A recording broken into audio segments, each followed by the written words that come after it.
Praise the Lord. இன்றைய பலப்படுத்தும் வார்த்தை யோவேல் 2வது அதிகாரம் 26வது வசனம். Joel chapter 2 verse 26. என் ஜனங்கள் ஒருபோதும் வெட்கப்பட்டு போவதில்லை. My people shall never be put to shame. ஹல்லேலூயா.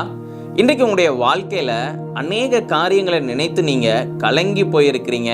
என்னால் இந்த காரியத்தை செய்ய முடியல, நான் இதில் வெட்கப்பட்டு போயிடுவேனோன்னு நினச்சி நீங்கள் கலங்கி போயிருக்கிறீங்க, பயந்து போயிருக்கிறீங்க.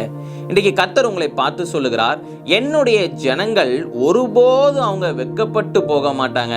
நான் அவங்களுடைய தலையை உயர்த்துவேன், நான் அவங்களுக்கு உதவியை செய்வேன், நான் அவங்களை சந்தோஷமாக வாழ வைப்பேன் சொல்லி கர்த்தர் இன்னைக்கு உங்களை பார்த்து வாக்கு பண்ணுகிறார்.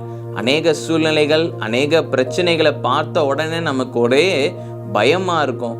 இந்த காரியத்துல நான் வெட்கப்பட்டு போயிருவேனோன்னு பயந்து போயிருக்கலாம். நீங்க இன்னைக்கு கர்த்தர் சொல்லுகிறார், அவருடைய பிள்ளைங்க நீங்க, அவருடைய ஜனங்கள் நீங்க, ஒருபோதும் நீங்க வெட்கப்பட்டு போக மாட்டீங்க.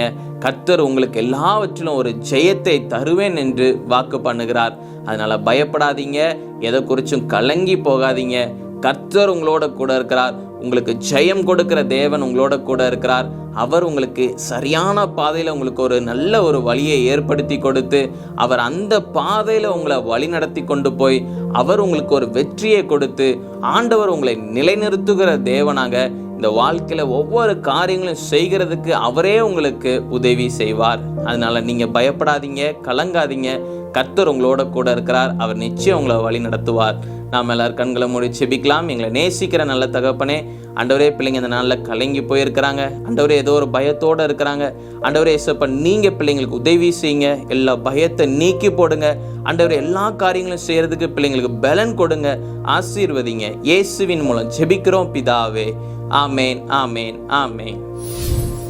இன்னைக்கு உங்களுடைய வாழ்க்கையில் உங்களுடைய குடும்ப சூழ்நிலை இப்படி இருக்குதே நினச்சி நீங்கள் கலங்கி போயிருக்கிறீங்க. அதனால நாங்கள் எல்லாரும் முன்னாடியும் நாங்கள் வெட்கப்பட்டு போயிடுவோமோ நினச்சி நீங்கள் பயப்படுறீங்க. கர்த்தர் உங்களோட கூட இருக்கிறார். அவருடைய பிள்ளைங்க நீங்கள் ஒரு நாள் வெட்கப்பட்டு போக மாட்டீங்க. கர்த்தர் உங்களை உயர்த்துவார், ஆசீர்வதிப்பார். உங்களுடைய குடும்பத்தில் இருக்கிற எல்லா காரியங்களையும் கர்த்தர் மாற்றுவார். எல்லா காரியங்களையும் கர்த்தர் ஒரு ஜெயத்தை தருவார், ஆசீர்வதிப்பார்.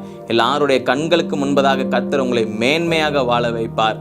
God bless you. Have a blessed day.